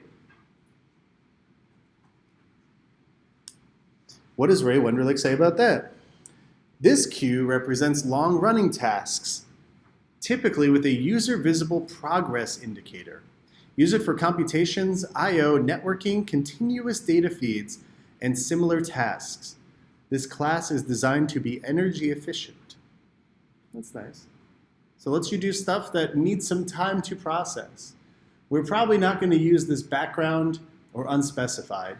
Maintenance or cleanup tasks do not relate to you going back and fixing some information, but they're a little lower level in terms of what they do.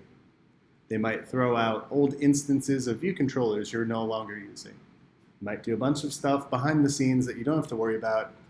Unspecified, you don't have to worry about. For now, the two to know about are user-initiated and utility. Let's see if we can get them. Instead of using the main thread, I'm going to use the global thread. Whoa, another singleton. That's weird. Or is it? Huh. Interesting.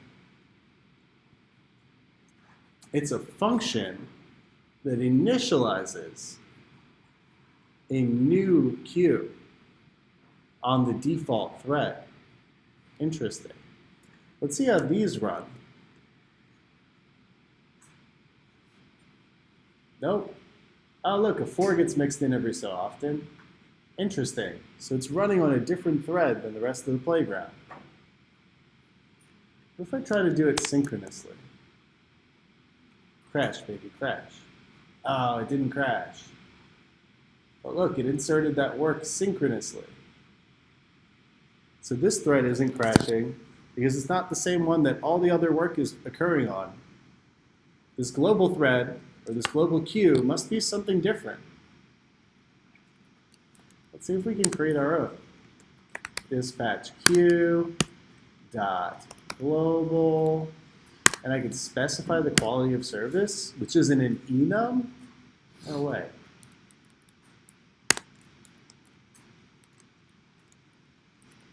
Dot sync print.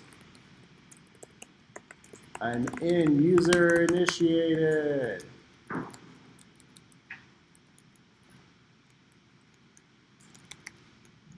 Let's make this one utility. Print. I'm in utility. And let's make this one just the global default queue. Print. I'm in the global default. Global default. All right, let's get some guesses. Who's ready? Who thinks they know how things are going to go here?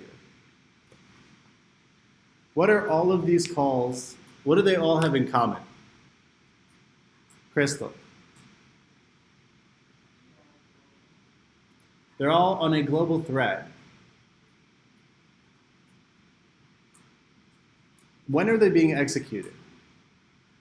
In terms of point in time. And why do you know that? Because they're being called with the sync block. So I should expect to see these all run in the order that I see them. Interesting. I'm in user initiated, gets called and gets executed. I'm in utility, gets called and then executed. And I'm in global, gets called and then executed. Sorry. Let's see what happens if I make them async. It looks like the global default occurred before the utility.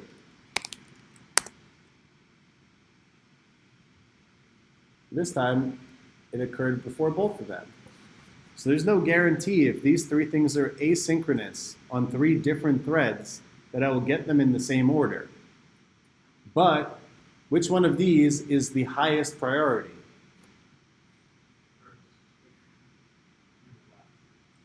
So this global on the default thread, from the ones that I have here, is the highest priority. They all got dispatched. They all got sent out, and we said, all right, do these when you can, whenever you're done executing some other stuff. Global was of the highest priority. Then user initiative, user initiated, and then utility. Let's see if that works even if I move where they occur. So I think this is the inverse of the orders that I see. They still end up asynchronously executing in the same order. Looks like it. So when we talk about priority, we talk about the priority that the execution of that code is given. If they're all called synchronously, they're all going to occur synchronously. If they're called asynchronously, the program attempts to give a higher priority to the higher priority queue. Why is that a higher priority to the user initiated? That's just how those things are defined. So the default queue is just by default said to be the highest priority.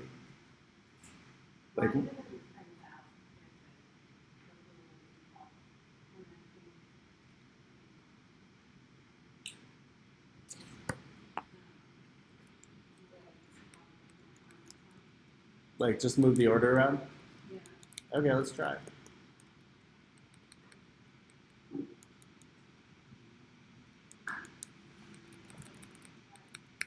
What?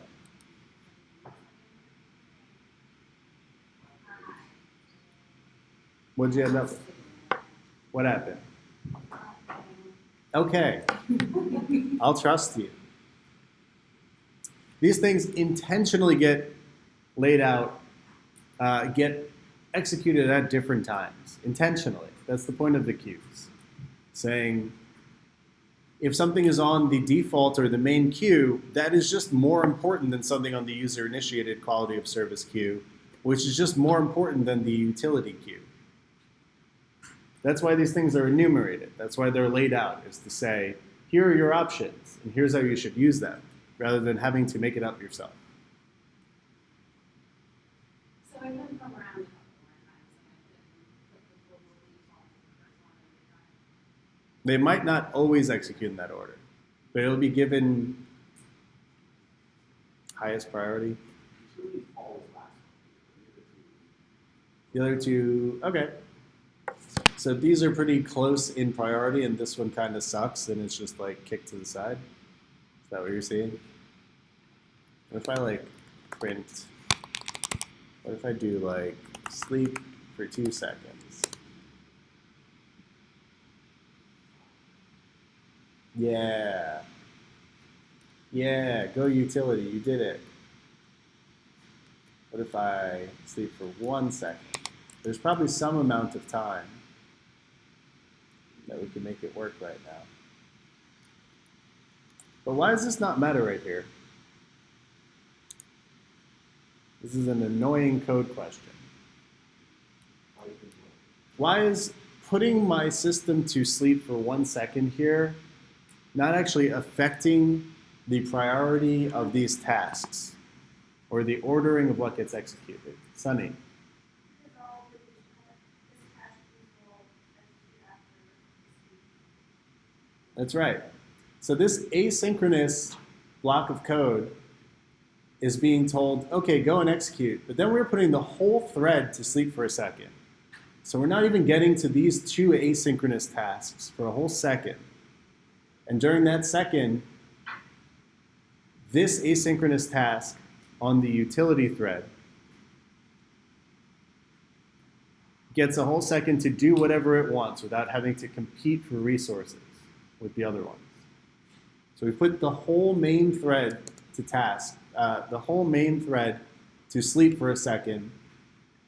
What happens after this sleep doesn't even get executed.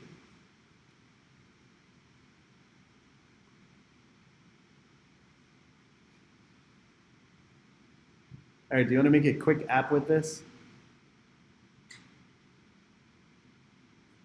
It'll be quick, I promise. I'll just copy it. If you were to sleep within the function, would it go the same way? Ooh. Which function?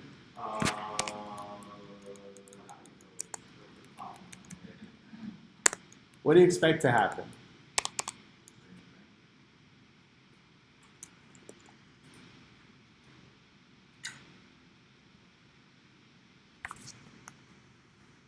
What did happen?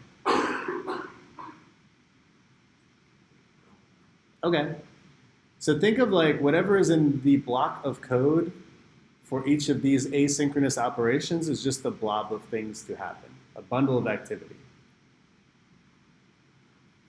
All three of these asynchronous tasks get sent out to their various threads, which have different priorities. The priorities of those things determine which set of functionality occurs first. And so, utility is so low in priority that it's not even going to look within the operations to be executed. It's not even going to look at that stuff until it's the turn of this whole blob of functionality to be executed by that queue. Phoenix, explain that back to me. Give it a shot. So why did putting sleep for 1 second in here, why did that not cause the other asynchronous tasks to occur later?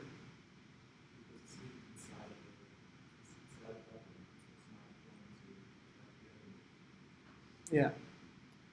And the utility task here is on the lowest priority queue.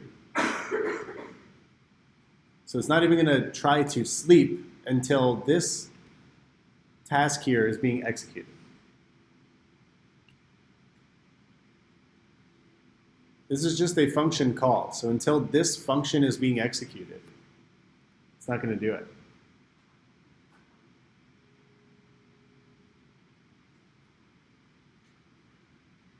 Okay, 10-minute app, ready?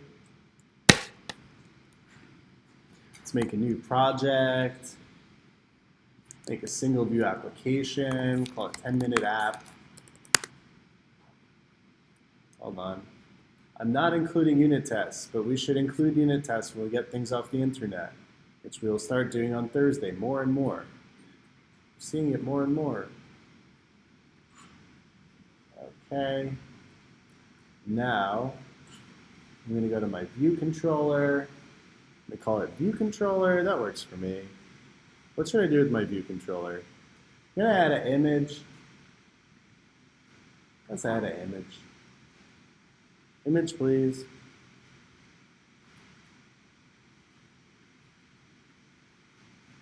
Image. Image. Image. All right, so there's an image.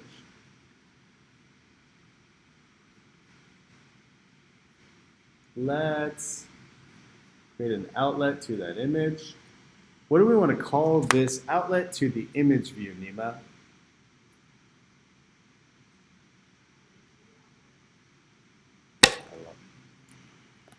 Image view. I'm just going to call it image view. I'm feeling even lazier. Neat. All right, what I want to do here is steal some code from the lecture. So let's find where the string for my image is. I want to load the image off the internet. Do you know you can do that? Do you know that's probably how you're going to load most images and not put them in your assets folder? Neat. All right.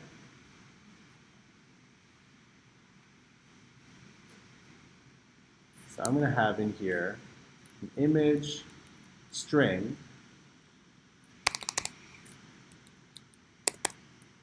that when I do a load image function, it's going to load this image into my image view. Let's go look at this image.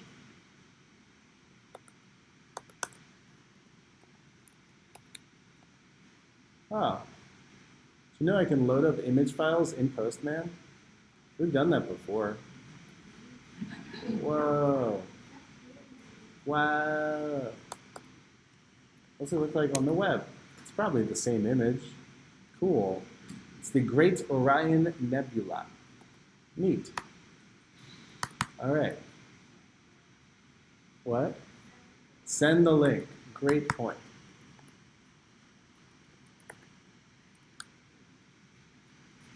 Beep. Cold weather enhances the complexion and rejuvenates skin. Thanks, Olympia.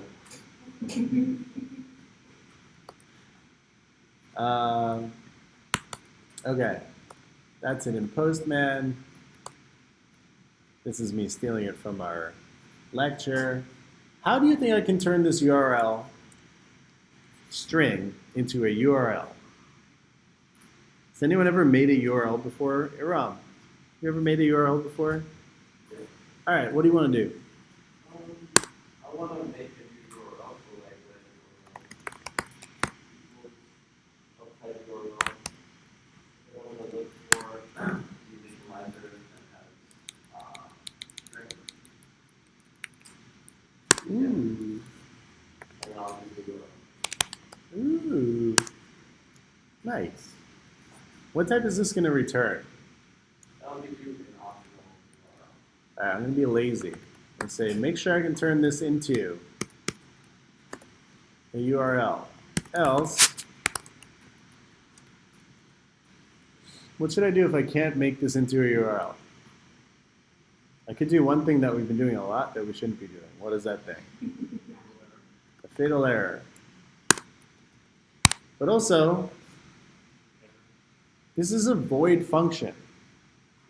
This function doesn't return anything. I could just return out of the function. We don't have to kill the app every time, I promise. We could handle some errors and stuff. That might make sense. We could do let data equal data from the contents of a URL. Aha, we see this throws though. We gotta try it. If we're gonna try it, we gotta try to catch it too. So let's try that. Catch some other stuff. So if we let data equal that, classic. Can you make an image out of a data object?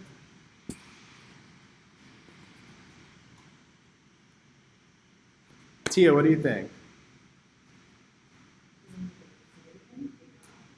Can we use this data, which we just initialized, to create an image? Say I wanted to do this.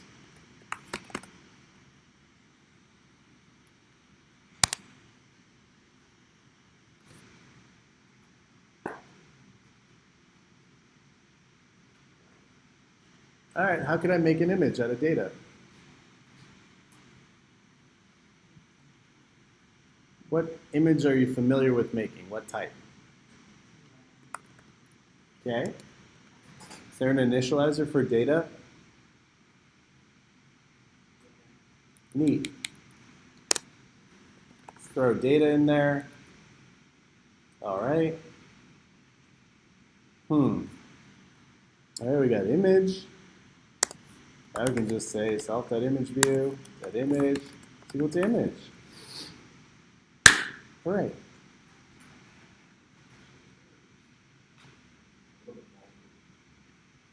I'm just going to say if there are any errors, crash my app. I sure hope there aren't any errors. Yeah. Load our image in our view did load. I sure hope there aren't any errors. Now we'll pace about.